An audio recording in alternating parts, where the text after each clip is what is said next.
Who is the best duo in the NBA? We're going to break that down on today's show. You're watching NBA Now by Chat Sports. I am your host, Marshall Green. We're going to break down the top 10 superstar duos across the association. And let's start at number 10 with the New York Knicks. Year one of the Jalen Brunson era in Madison Square Garden. Brunson and Randle were both able to lead the Knicks to a top 5 seed in the Eastern Conference, win a playoff series, and push the Miami Heat to 6 games. Julius Randle was third-team All-NBA, and Brunson, he might have been the biggest snub at the All-Star game and All-NBA. Randle, he was also an All-Star this year. When you talk about the two players, they are one of the best offensive duos in this league, averaging between both of them almost 50 points per night. Randle's going to get you 10 rebounds, Brunson almost 4.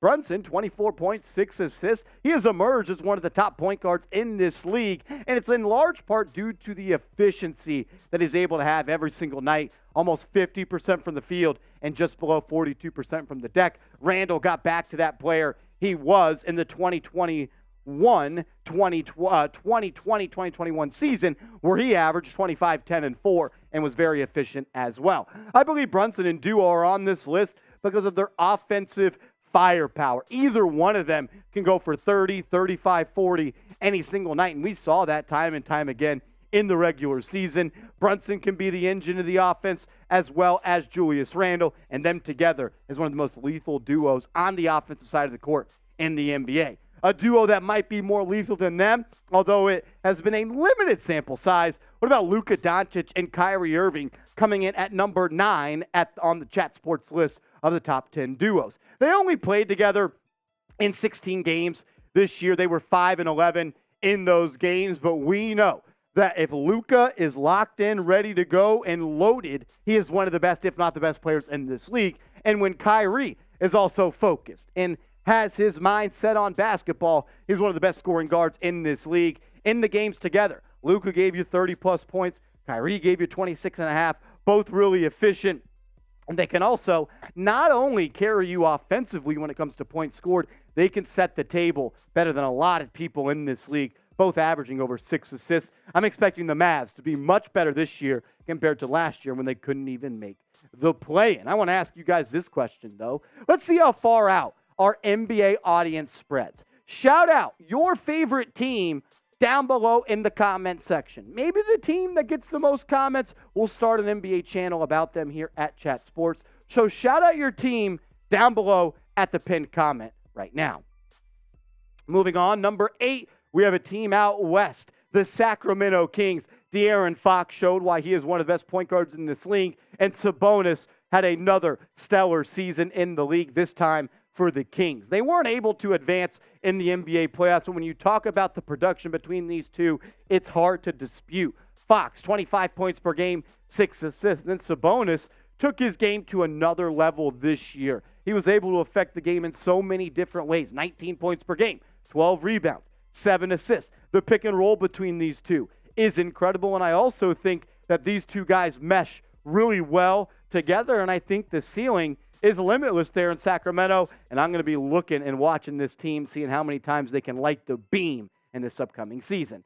I honestly am not a biggest fan of this duo. I know Joel Embiid is one of the best in the league. He was the MVP for a reason, but I actually had this duo lower, but across the rankings here at Chat Sports, they come in at number 7. I'm not that big of a fan of James Harden. We saw the type of player he can be, though, in that Celtics series. Have 2 games where he's the best player on the court. Then he had 4 games where he was invisible and was not able to affect the game when it comes to winning. I mean, the 2-man game is one of the best in the NBA. The pick and roll and the pick and pop is super effective. They just haven't been able to carry that same experience and success into the postseason, have not been able to get out of that second round. But when you just talk about talent and production, there's not many duos that are going to get you 54 points per night, 16 rebounds, and almost 15 assists combined, while also being extremely efficient, 55% from the deck for Embiid and 44% from Harden. Let's see if Harden rolls back to Philly this year, or could he be playing somewhere else, maybe with the Los Angeles Clippers. At number 6, this one could be argued, I guess you could say, but it is what it is. It comes down to votes. And we have the Boston Celtics at number 6. There's no doubt Jayson Tatum is one of the best scorers in this league. And Jaylen Brown, now the highest paid player in this league, is a special player. They have not just been able to break through that ceiling and get to the NBA Finals and win it. Only been there one time. But the Celtics have gotten to the conference finals or deeper 5 times in the last 7 seasons. There's no doubt that this duo is one of the best. But have they reached their ceiling? Can they get better? Can this duo get over the hump? I'm going to be watching. You're going to be watching as now Jaylen Brown, $300 million man, and Jayson Tatum, a soon-to-be $300 million man. Can those guys get it done in Boston? We're going to find out this year. Make sure you are also subscribed to the channel, youtube.com/chatsportstv. If you want more NBA videos, I need you to hit that sub button and help us get to 343,000 subs on the channel. So help us out. Hit that sub button right now. At number 5, Jimmy Butler and Bam Adebayo roll in on the top duos in the NBA. You got to just respect what this duo has been able to do. 2 NBA Finals appearances in recent years, and it seems like when the pressure is on, when the stakes are the highest and the lights are the brightest, Butler and Bam raise their level of play and become one of the best duos in this league. The regular season, they don't care about it. Well, but when you got to beat an 8 seed in the first round, when you got to beat the Knicks and Tom Thibodeau and the hot Jalen Brunson, and you're able to then beat the Boston Celtics, and then you run into your match against the Denver Nuggets in the finals, you got to admit that Butler and Bam are a really good duo, and there's a reason they're number 5 on this list. Coming in at number 4, we have the Milwaukee Bucks duo, and that's Giannis Antetokounmpo and Jrue Holiday. You could have put Chris Middleton in this spot, but it's this man right here that carries this duo. And this duo of Giannis and Jrue could be back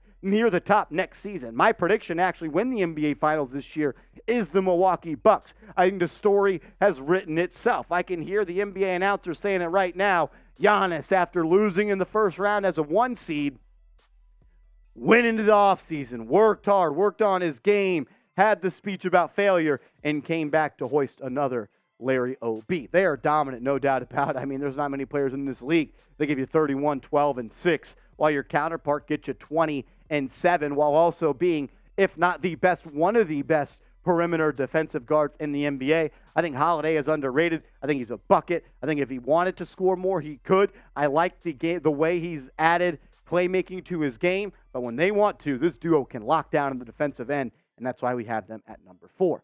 At number 3, we go back out west, and this time in L.A., and I'm talking about the Lakers, LeBron James and Anthony Davis. There's no doubt when these two guys are healthy and when they are on the court, they could be number 1 on this list. LeBron and AD, they shined in the playoffs, and the core is back along with some nice additions by Rob Pelinka. You get to Gabe Vincent, Jalen Hood-Schifino, and the other couple of good pieces that the Lakers added. I liked what they did this offseason, but it all comes down to health. If AD and LeBron are healthy, they are always going to be a problem in the NBA playoffs, and they were this year, except they ran into a buzzsaw in the Denver Nuggets. I mean, you look at what they did in the 16 games they played in the postseason. They were electric. 25, 10, and 7 for LeBron, and 23, 14, and 3 for Anthony Davis. And AD's also giving you 3 blocks per game. He might be the best interior defender in this league. And LeBron is still LeBron, even though Father Time is tugging at his cape. I want to ask you this question, though, before we get to the top 2 duos in this league. Who is the better player at this current moment? Not all time, not someone you'd start a team with. Who's the better player right now? LBJ, AD, sound off for me. Coming in at number 2, we're going to stay out west. And what about the new duo? In Phoenix, you could do a trio with Bradley Beal, but KD and Devin Booker, man, oh man, is it going to be fireworks in Phoenix this year? I mean, the offensive ceiling for these two and for this offense is limited. I'm not sure we've seen an offense with 3 players that can put the ball in the basket as well as these 3 guys can. And when you focus in on Booker and Durant, they are 2 of the best mid-range scorers and assassins in this league. They played together 8 times in the regular season, and man, oh man, were they good. 26 points for KD, 28.5 for Booker. They both can create, they both can facilitate, and when that shot clock is running down, look for 35 or 1 to rise up and hit a tough bucket, as they do better than almost anybody in this league. I think you just got to go with the Denver Nuggets, though, as the number one duo. Jokic is the best player in the world, and Murray may be the most underrated guard in this league. They already won the title, and I don't think they are done with just one. While they are successful, why they are successful? Jamal Murray is the perfect point guard, and Jokic is the perfect center in Michael Malone's system. I love the story of Jamal Murray battling back from those injuries and being able to be the second best player on a championship team in the postseason. He was dominant in the finals, but man, we're talking about Nikola Jokic, the best player this league has right now.